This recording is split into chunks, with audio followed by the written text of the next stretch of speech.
Hey everybody, welcome to the next episode of the Strand Tennis Center podcast, filled with tips, advice, tennis, not tennis, just life advice too, whatever you need. Like it on YouTube, share it on the podcast as well. Thank you. Hey everybody, welcome to the Strand Tennis Center podcast. Podcast, I said almost.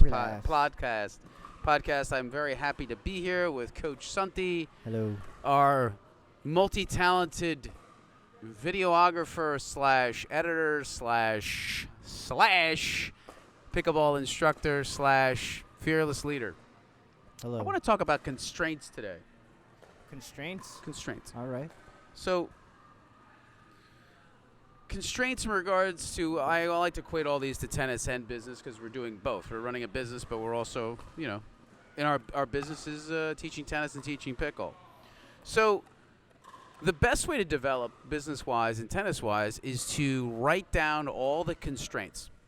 Usually, you go through all the constraints that you're involved in. So, be it tennis, be it strokes, be it this, be it that. But usually, if you find yourself hitting a plateau, it's not many other things than one constraint. Everybody gets wrapped up tennis-wise. I need to work on this, pickleball, this. Really, it's usually just kind of one constraint. So if you took it from a business factor and say you're making $100 a week, or let's make it $100. Let's make it $500 a week. Okay. And you can't seem to get any more customers.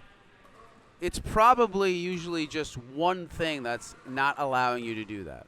Okay. So usually the one thing, it's pretty simple, is say I have a customer base of 10, 20 people, and I call 10 new people each time. And out of that, I get 2 clients. Okay. So I get 2 new clients a week, right? 20%. 20%, that's pretty good. Let's even say 1. Let's say it's 10%. Okay. So if I look at it, my biggest constraint is what there, Santi? What do you think? So I got 20 clients. Yeah. I call 10 new ones each week, and I get 1. Yeah. And I'm stuck at my $500 number. You can't call more people? Simple constraint. Do more. Just call more. Yeah. That's all it is. It's a very simple constraint, but people don't get it. People are like, I can't. Oh, well, maybe I'm not selling them right, or maybe I'm not. Just call 40 people, and you'll get what? If you get 10 out of 1, you get 4 people, right? Yeah. So people have troubles with their game. You hit 100 more forehands a week. It's really what it is. Look at the numbers. Hit 300 forehands. So if you felt like, all right, I'm getting 4 out of 10 forehands in, you probably are just not hitting enough forehands to practice with. Now, there's a little caveat there, right? You cannot call 10 clients with the wrong script. You're not going to sell them batteries when you're trying to sell tennis lessons or something. So you obviously have to know what you're doing, but the action will teach you. So if you call 40 people, it's going to solve a lot of problems more than you calling 20 because you'll get more answers. Right. So if you call 40 people, and then all of a sudden on the 35th you go, wow, I said this. I should have said that. And I said this. And you write those things down, you'll have a great script. So with the forehand, you get a good, I'm sure you need a good coach, right? But after you do that, you'll have problems without that coach. You'll need to problem solve, and you need to go, wow, I hit 100 forehands, but then I hit 200, and I realize this is what I'm doing. There's a very fine balance between practice makes perfect and perfect practice. I'm going to contradict myself a little bit, but you still need to hit more balls. You still need to, because you could practice well and hit 10 balls. Right. But you should hit 100 of them. You should hit 200 of them. You should hit 300 of them. So if you're looking at your game, don't get overcomplicated by it. Look at the one, and you'll have a list, but find the biggest constraint that is keeping you from going from, again, say $500 a week to $10,000 a week to 60% of my forehands in to it being 80%, and then I hit it at 95 miles an hour. I hit it. I go to 75 to 95. Really, it's probably just repetition, more. Because then it's like a flywheel. When you solve problems, more problems develop, right? Yeah. Because you solve that problem, then another problem happens. So you'll get more results because you're hitting more. Then all of a sudden you'll come up to another plateau. So you're hitting more, your forehand gets better, and then all of a sudden you hit another constraint. Right. Now the person is, say you're playing, you hit 7 out of 10 forehands, and now they're not giving you any more forehands. You're not being able to hit them, and you got to hit more backhands. So my constraint is people are exposing my weakness. Okay. So what do I got to do there? So maybe I have to work on my footwork to be able to hit more forehands. Work on hitting 20% more backhands during my practice. You will get into the next constraint because you'll start beating certain people. Then you'll go to another level, and then you'll hit another plateau because you'll hit better people, and that'll be another constraint. But try, when you're in your development, to hone in on one constraint. Right. Don't be the master of all these different things. You're the master of nothing then. You want to be the master of one thing. When I do something, I've been doing lessons more recently, and we're just spending 4 weeks on the forehand. Yeah. Boom. All forehands. We're not touching anything else. Then we're spending 4 weeks on the serve. Yeah. You try to touch everything and make it like a buffet of a lesson.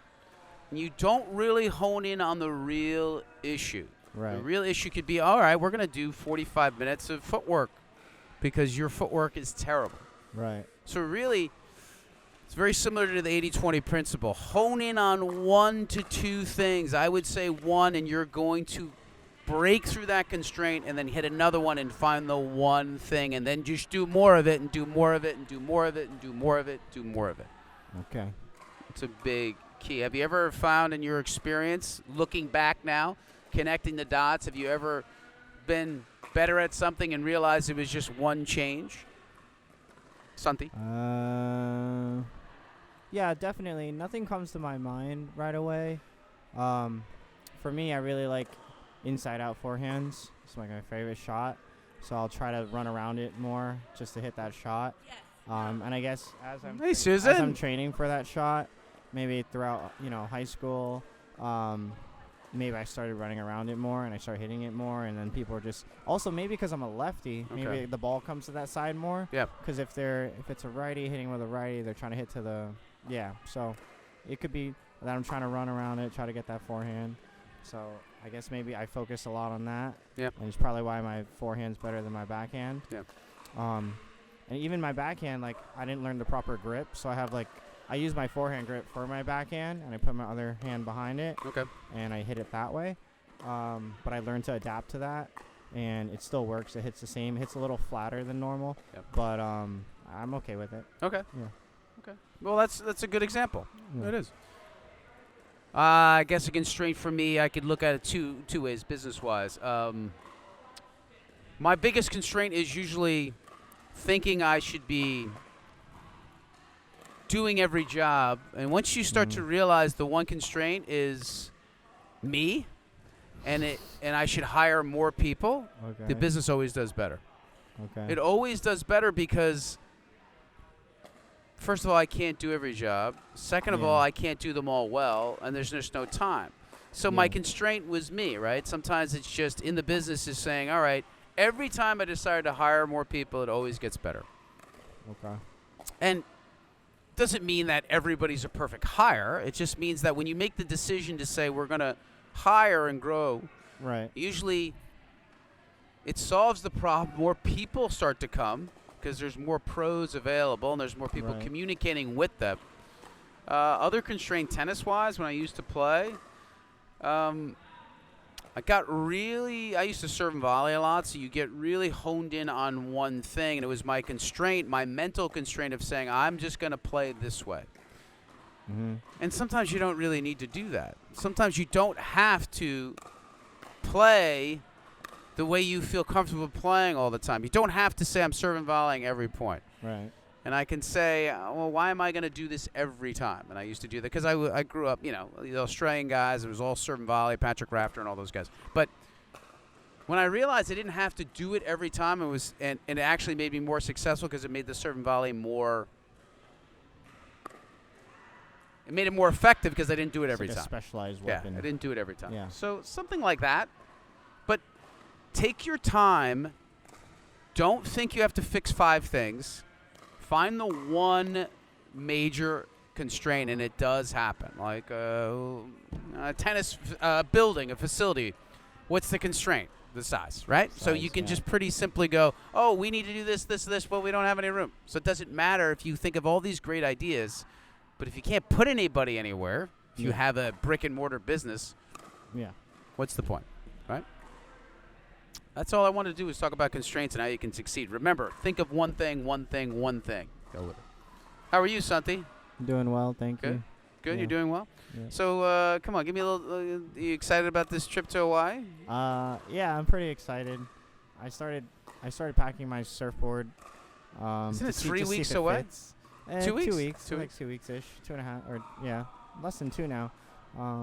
But yeah. The only thing I'm not excited for is like we're island hopping a bunch. So it's just more bag fees that I have to pay. But that's okay. So you're not island hopping, No, or we you are? Or we're- you are? We go to one island, and then we go to another island, then we go to another island for the wedding, and then I So go back. is then this I go part to of the another- wedding? The whole wedding is doing this, or you're the just whole- doing it? No, me and my other friend and her fiance are doing it. The people in the wedding is just like a Thursday, Okay. so it's just there. And the thing is, we don't get to see the wedding, which is the ceremony is private on the beach. It's just the family doing the speaking and all that stuff, and then we're just there for like the venue after, All right. the party part. So It's like their wishes, which could be argumentative because we flew. Just the reception We're all you're at. flying there to watch them get married, but we don't actually physically get to watch them get married. Don't So you the feel mom- like the- I'm but the flying thing all is- the way out there? I we're don't get to spending watch lots the of money. wedding? Yeah, I don't care as much, but everyone else cares a lot more. Yeah, wouldn't you? The mom even is like, why don't you let them watch the wedding? Yeah, why not? And then she's like, we want it this way, blah blah blah. I'm like, oh, that's cool They with me. give you a I don't destination care. wedding that Yeah. you can't watch? Yeah, we don't get to watch the beach ceremony, but everything else we'll get to see. So That's a constraint. it's a very exactly. So So you go to the reception. correct. Interesting. Correct. Well, And- some people, listen, if they're local weddings, sometimes you don't go to the church, you don't right, go to the wedding, you go to the exactly. reception. Yeah, So I get it, yeah. It's but gonna be like this is a destination wedding. it's gonna be like 5 people on the beach. Are you for at the rehearsal dinner, or is anybody, is there a There- rehearsal? No, there's no Rehearsal there's dinner no before? rehearsal dinner. No, Okay. no. There's no. And is it close to the terrible fires? Like how? I think they moved the venue. They was did. It was above where the fires were, and then now it's somewhere else. But it's on the same island. It's on the same island. I Maui, guess right? it's too hard to. Yeah, Yeah, it's on unfortunately. Maui. Yeah. So we'll That see was what happens. well, that's awful, obviously, but I hope you enjoy your wedding, Yeah. my friend. Not Yeah. yours, but Yeah. a wedding. Well, Are they going to record the wedding at don't know. least? I have no idea.